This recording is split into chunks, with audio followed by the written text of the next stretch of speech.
Please اطیعوا اللہ والرسول.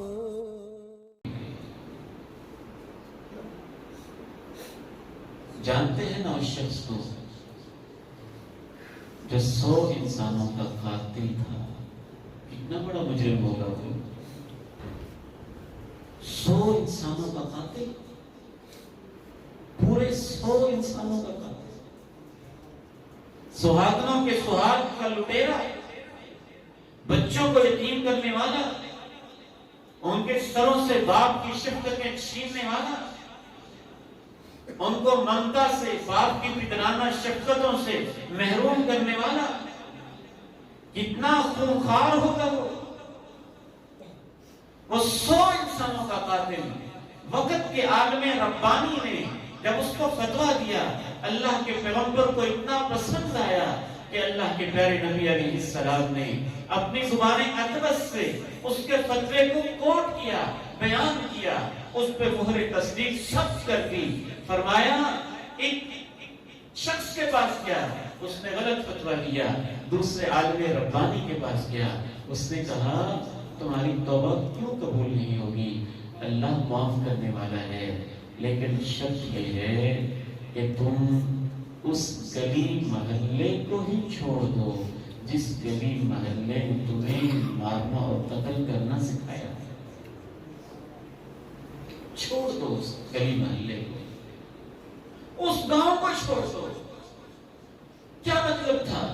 اس گاؤں کے اندر ہی اس کی وہ گینگ ہوگی، اسی گاؤں کے اندر ہی اس کی وہ کمپنی ہوگی، اسی گاؤں کے اندر ہی وہ کوئی ڈان بنا ہوگا، اسی گاؤں کے اندر ہی اس کے وہ دوست ہوں گے، ڈاکو اور چوکوں چراہوں پہ کھڑے ہوں گے، لوگوں کا خون بہانے والے، مال کو لوٹنے والے اور تقسیم کرنے والے.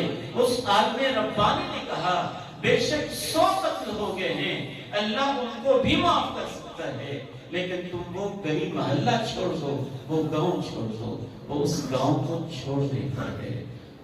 وہ کہتا ہے نیک لوگوں کی بستی میں چلے جاؤ. ابھی تو نیک لوگوں کی بستی میں پہنچا بھی نہیں تھا، ابھی تو اس نے نئی زندگی شروع کی بھی نہیں تھی پریکٹیکلی. ابھی تو اس نے کوئی ایک نماز بھی اس نئے گاؤں نیک لوگوں کے ساتھ جا کے نہیں پڑھی تھی.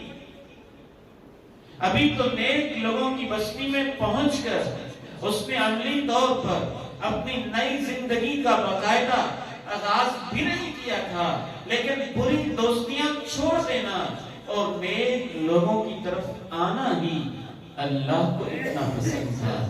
راستے میں موت آئی، اللہ نے پھر بھی اس کو رحمتوں کے فرشتے بھیج کے اس کی روح کو جنتوں کا مہمان بنا.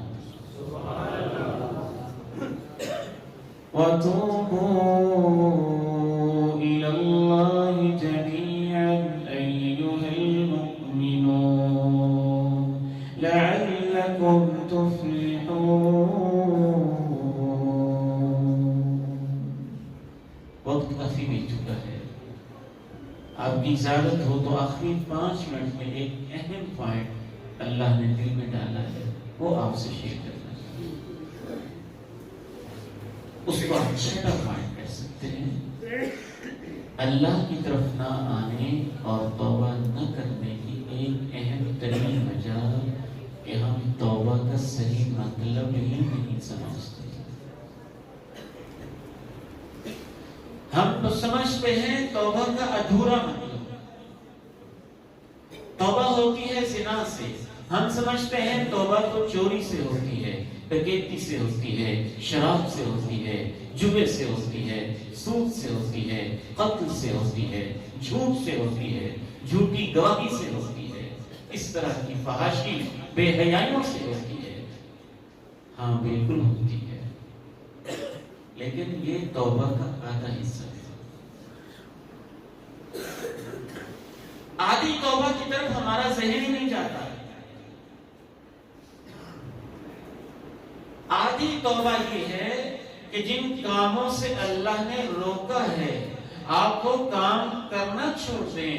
اور آدھی یا بعض دفعہ آدھی سے بھی زیادہ توبہ یہ ہے کہ جن کاموں کا اللہ نے کرنے کا حکم دیا ہے اور آپ پر فرض کیے ہیں اور آپ وہ کام نہیں کر رہے، ان کے بارے وعدہ کرنا کہ اللہ میں یہ کام چھوڑے ہوئے تھا، میں توبہ کرتا ہوں، آئندہ نہیں چھوڑوں گا، تیرے فرض ادا کروں گا۔ آدھی یا آدھی سے زیادہ توبہ تو یہ ہوتی ہے۔ ماں باپ کی بات نہ ماننا،